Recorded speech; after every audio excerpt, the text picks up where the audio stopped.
This video was sponsored by KiwiCo. More about them at the end of the show. On February 15th, 2013, over Chelyabinsk, Russia, an asteroid heavier than the Eiffel Tower slammed into the atmosphere. And then, 30 kilometers above the ground, it exploded. This violent event was brighter than the sun, but so high up that it was silent for a full 90 seconds after the blast, which only made the devastation worse. So you see all these videos of people, look at what was that? They see the smoke trail in the sky, and oh, that's amazing. And then, just when you think nothing's going to happen, the shockwave hits and it blows out the windows. 1,000 people got glass in their face, in their eyes, because they're looking through the windows. The shockwave damaged thousands of buildings and injured 1,500 people. What makes the Chelyabinsk incident kind of embarrassing is that the very same day, scientists had predicted that an asteroid would make a close flyby of Earth. And they were right. 16 hours after Chelyabinsk, a similar-sized asteroid, known as Duende, came within 27,000 kilometers of Earth's surface. That's closer than satellites in geosynchronous orbit. But while they correctly predicted this close approach, they completely missed the unrelated asteroid that exploded over Russia. And the truth is, this happens all the time. We're really not that good at detecting asteroids before they hit us.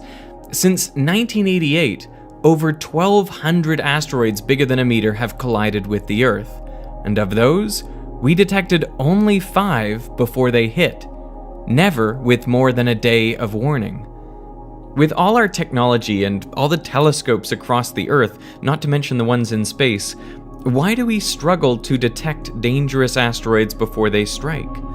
What are the chances that a big asteroid will hit, wiping out most, if not all, life on Earth? And if we saw one coming, what could we do about it?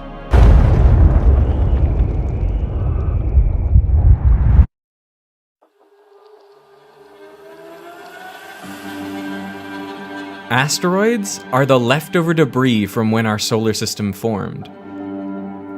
4.5 billion years ago, rocks and dust clumped together into molten protoplanets. Inside, heavy elements, metals like iron, nickel, and iridium, sank into the core, leaving lighter silicate minerals on the surface. Some of these protoplanets grew into the planets we know today, but many more collided with each other, breaking into pieces.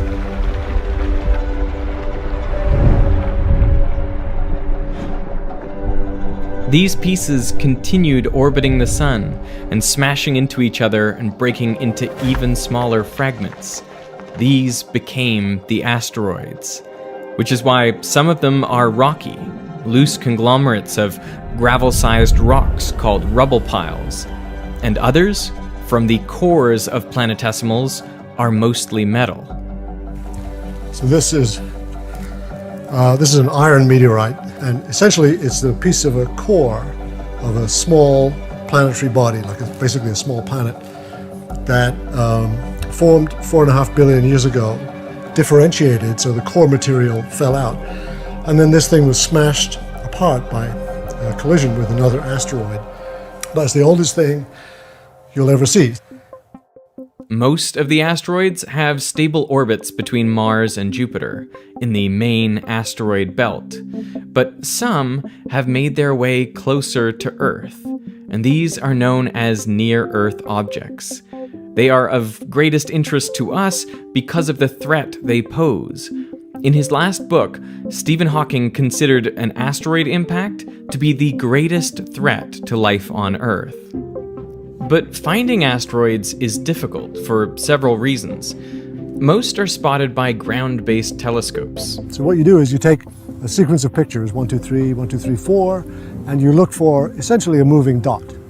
And it's moving because it's orbiting around the sun, whereas the stuff far away, the stars and galaxies, are not. But you have to look carefully. Asteroids are not very big.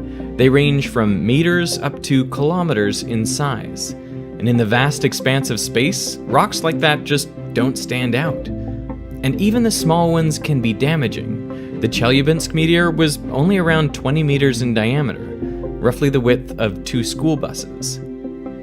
Plus, asteroids are rough and dark.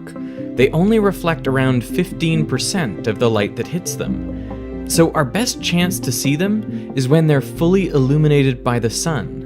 And that's why over 85% of the near-Earth asteroids we've detected were found in the 45 degrees of sky directly opposite the sun. This is called the opposition effect, and it means there are likely more near-Earth and potentially hazardous asteroids that haven't been detected yet. Any asteroid approaching from the direction of the sun just can't be seen. This is exactly what happened with Chelyabinsk. So far, we have detected and cataloged 1 million asteroids, the vast majority of which are in the main asteroid belt. But 24,000 are near-Earth objects, ones that we need to keep a particularly close eye on, because even once you've detected an asteroid, it's hard to tell if it will hit the Earth. So if you just discover an object and you only have data from a few days, then you can't really tell where it's going to go because you're trying to take this little arc of motion and predict it far into the future. So what you need is observations over years and years. But even if you have perfect observations of an asteroid, there's kind of a fundamental limit to how far in the future you can predict. And that's because a couple of effects. But one is that, they're not just orbiting the sun with no other influence. All of the planets have gravity, and all of the planets are pulling on near-Earth asteroids and can change the orbit significantly. So there is something called dynamical chaos, which basically means after a certain amount of time, you don't know where the asteroid is going to be. And in practice, what that means is we can't do any work more than 100 years in the future. So the maximum time you can predict with any accuracy at all where a body will be is about 100 years. And this is pretty important, because we know with certainty if one does hit, the results will be dramatic. This is Barringer Crater in Arizona. It's named after mining engineer Daniel Barringer, who was the first to suggest it was formed by a meteorite impact. The prevailing view, even up until the 1950s, was that it was created by volcanic activity. But Barringer was convinced it was the site of an iron meteorite impact. So in 1903, he staked a mining claim and began drilling for the metallic meteorite, which he believed to be worth more than $1 billion 1903 dollars. Yeah, so people are motivated by money, right? So they thought, hey, we can get some iron for free, basically. So they started to drill in the bottom of the crater and found nothing. And then they started to do other exploratory drills, and this went on for years and decades. They started to drill sideways. Somebody said, maybe it came in from an angle, which it did, and maybe the iron is not under the middle, but maybe it's over there under the wall. So he was doing drilling. If you go there, you can see the drills now. He was drilling around the wall, he found nothing. So what they didn't realize is when you have an impact at high speed, it's not like you're throwing a stone into a brick wall, and it makes a hole and sticks in there, or just bounces off. It's explosive. It's like totally explosive. So the kinetic energy of the projectile comes in maybe 30 kilometers per second. The kinetic energy of the projectile is big enough to completely vaporize the projectile. It turns it into a gas. And that gas is super hot and super high pressure. And it explodes, and it blows out the crater. So the projectile doesn't really exist after the impact. Little pieces can survive. But this 50-meter body was basically obliterated. So he was looking for something that did not exist. He spent 27 years mining the crater, drilling down to a depth of over 400 meters. But what he was searching for had vaporized on impact 50,000 years earlier. The 50-meter asteroid, not that much bigger than Chelyabinsk, released the energy equivalent of 10 megatons of TNT. That's over 600 times the energy of the Hiroshima bomb. So the thing that most closely resembles a meteorite impact is a very large nuclear explosion.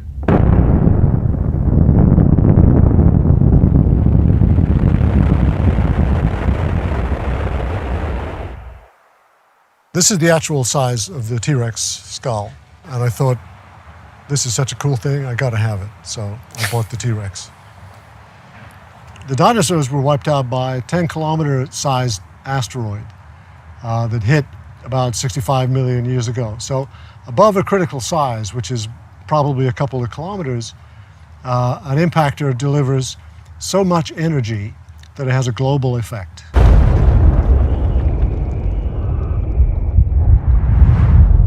So essentially it launches a whole bunch of debris into suborbital trajectories. So the ejector goes around the Earth, falls back into the Earth, all over, even on the other side of the planet from where the impact occurred.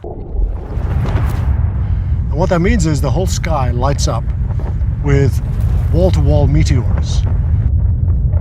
So you can imagine the sky turning from, a nice blue day like today into essentially a red hot glow, like being inside a toaster oven.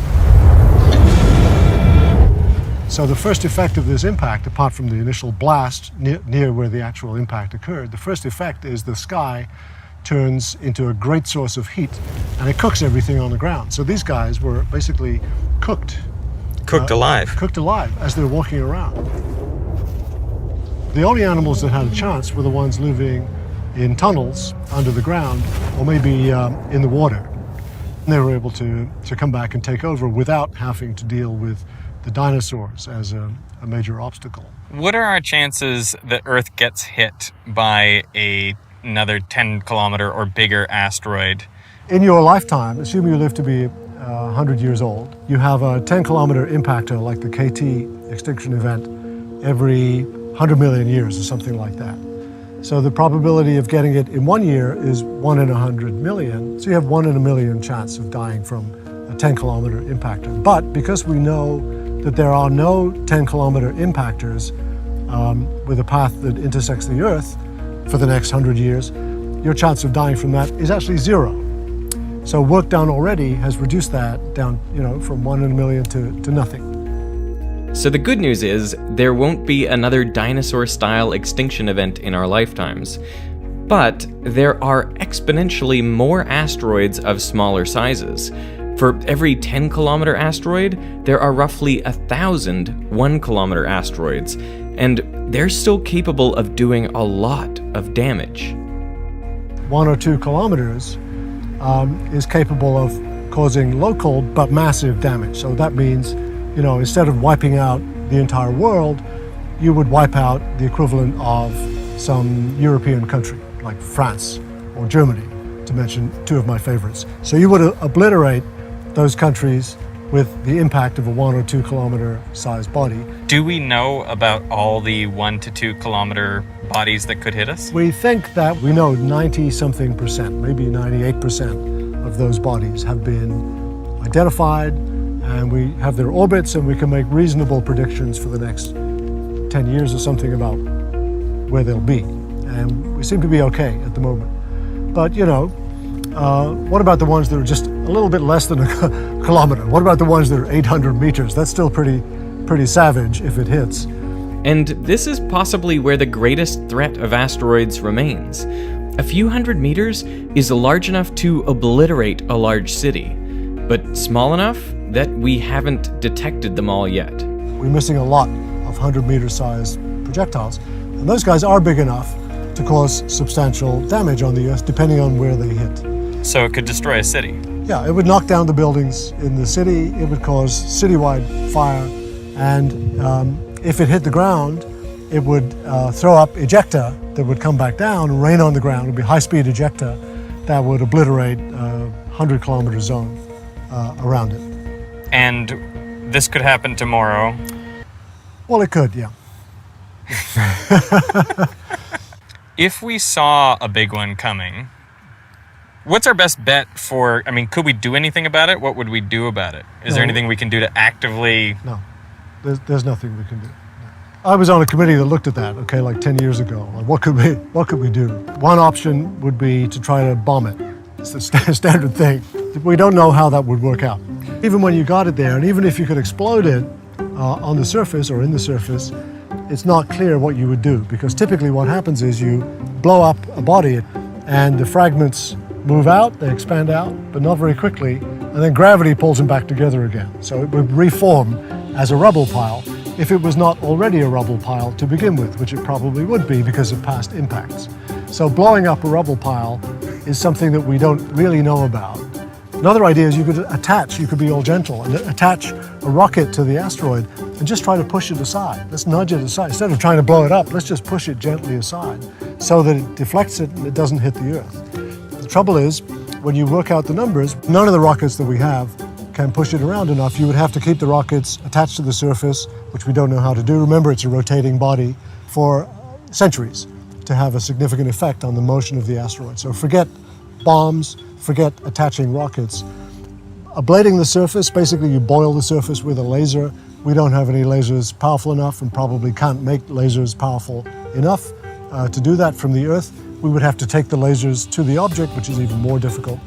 The idea that you could wrap an asteroid in cooking foil, aluminum cooking foil, is another nice one. That may be a good one, the best one, but it still doesn't really work because we don't know how to do that. We don't have a way to launch enough cooking foil to wrap up an asteroid and change its radiative properties, which would itself move the asteroid around. So the truth is, to be honest, we do not have a way now to deflect a kilometer-sized asteroid at all. That could destroy a country. Yeah, we just don't have a way. And 10 kilometers? 10 kilometers is absolutely 1,000 times more hopeless. So when we discussed this, we had all these grand ideas. Oh, we could do this, and none of them worked. We came down to the most basic idea. Well, maybe if we could figure out where the asteroid is going to hit, like which city is it going to explode over, we can evacuate that city. And then we looked at the history of city evacuations, and we looked at cases, where, for example, you have like a week's warning where some hurricane system is going to come in and flood a city. And evacuation just doesn't work either.